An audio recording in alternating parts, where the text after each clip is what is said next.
Okay guys, dito ako ngayon sa LRT1 station sa Pedro Hill. Papunta akong Quiapo. So, ayun. Ayun. Let it, bang, bang.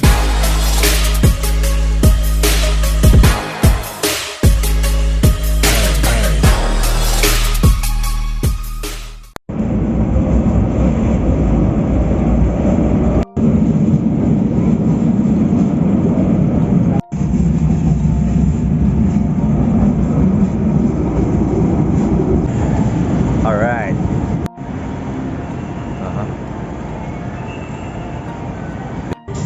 Nandito na ako sa Quiapo. Ang bira. Wala akong alam dito. So magtatanong-tanong muna ako kung saan ako pupunta. Basta ang goal ko, makapag-ukay at matikman ko yung pansit palabok dito na sinasabi nilang masarap. So ako na magiging husga. Alright. Teka lang, quick stopover muna tayo dito. Street food lang saglit. Alright. Woo! Ayun. Street food tayo, kain tayo. Napakaraming tukso dito. So, Quiapo Day pa lang ngayon, no? Sa madaling salita, may mga pagkakataon na makikipagslaman tayo dito sa daan. Ito ang Hidalgo Street. Ito ro yung mga may maraming mga ukayan dito. Alright. So, iisa-isahin ko ata to. Hindi ko sure. Sisipatin ko muna para makita natin kung may mahanap tayong cowboy style western shirts. Alright.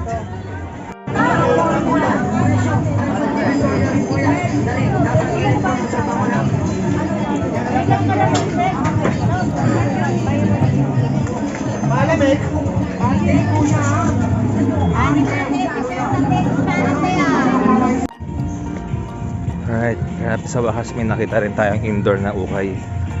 Hirap kaya humanap ng indoor na ukay dito, puro outdoor. Ayan, ay salamat. Tingin tayo dito, makita natin yung mga long sleeves sa panlalaki. 150. So, tingnan natin kung may makikita tayong cowboy style western shirts. Sipatin natin. Dami yan. Medyo malaki pa ng konti. Ito yung isang magandang indoor na ukay na nakita ulit sa may Hidalgo. Ayos. Ito may nakita tayong isa. Ito, yun o. Pearl snap bottoms. 2 breast pockets. Tapos merong yoke. Yoke pala ang tawag dito. Itong getong design na to. It's an extra layer of fabric daw. Tapos ayan. Yan, meron ding widow's peak sa likod. Also called a yoke. Yun, tama. Pero maliit sa akin to, medium. So, negative to. Lumabas na ako sa ukayan na yun dahil wala akong nakita na gusto ko eh. So, tingin pa tayo sa iba. Okay. Medyo wala akong napala. Ewan ko kung dami ko sinapaload na videos tungkol sa mga ukayan dito eh. Siyempre, sila naman iba-iba hinahanap nila eh. Ako kasi alam niyo naman kung ano hinahanap ko, cowboy style western shirts lang. So, wala akong nakita. Medyo niche lang yung hinahanap ko. Maybe for a lot of people, okay yung mga ukayan dito. Ayun. So, ang gagawin ko ngayon, maghahanap na lang ako ng hahanapin ko na yung palabukan na sinasabi ng mga tao para matikman natin. Matikman ko. Yeah, ito na tayo. Mga palabukan dito sa Quiapo. So, ito yung sikat Jolly Dadas Eatery. Pero may mga iba pang options dito. Pero ang target ko, matikman nyo sa Jolly Dadas kasi yun yung sinasabi nilang masarap eh. Yun yung masikat eh. Pero sige, tingnan natin. Medyo mahaba ata pila. Tingnan natin ah. May release ulit. Dining ba yan? Ayun yun, meron na yatang Daming tao. isa. Aga yung apat. Ito na siya oh. 80 pesos daw to. Na sinaserve siya ng may chicharon. Ang laki ng chicharon no? Hindi. Saka yung mga yan Tapos may egg. Ano ba? Ang lalaki. Sige. Haluin ko muna, tignan natin. Okay. Medyo bago sa akin to, no? May pusit ata to. Hinalo ko na siya eh. So may pusit daw siya. So bago sa akin yun. Tapos medyo makapal yung noodles niya compared sa mga nakasanayan kong kainin. So tikman na natin. Mukhang okay naman.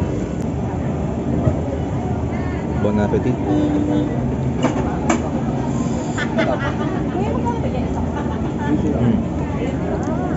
May puto rin kami. Okay. Gusto nyo, puto sa biga. Kukuha kayo, ma'am. Okay. Kuha nyo, ma'am. Okay, sarap. Royal lahat. Okay na, ma'am. Sarap siya. Taob na. Okay naman siya. Alright, so alis na ako dito sa may Jolly Dadas. Nag-take out ako ng dalawang order para matikman din ng mag-iin ako. So, ayun. Bale, masarap siya. Hindi naman siya tatagal from 1940s to present kung hindi naman siya masarap to some extent.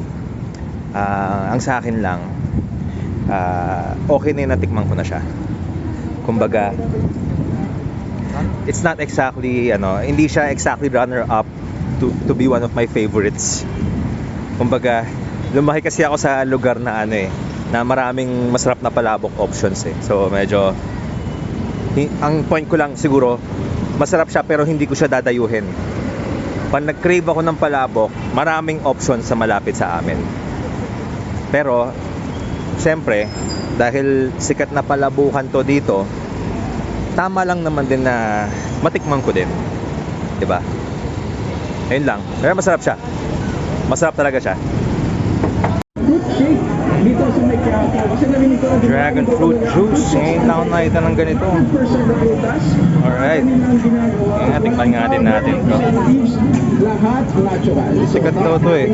Kaya sige, tingnan natin. At ayun nga, bali ito nga pala ang legendary fruit stand ni Aling Nene.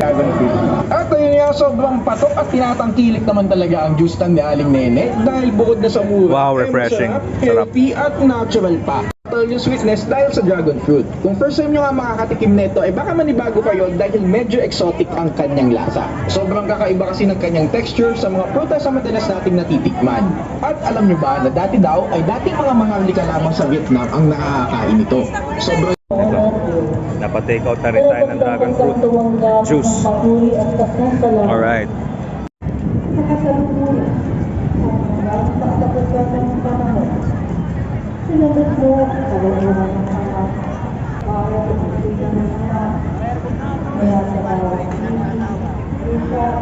Alright, sige. Kota na ako. Hindi na ako magtatagal dito sa Quiapo. Uwi na ako, dami kang bitbit eh. Alright, adios.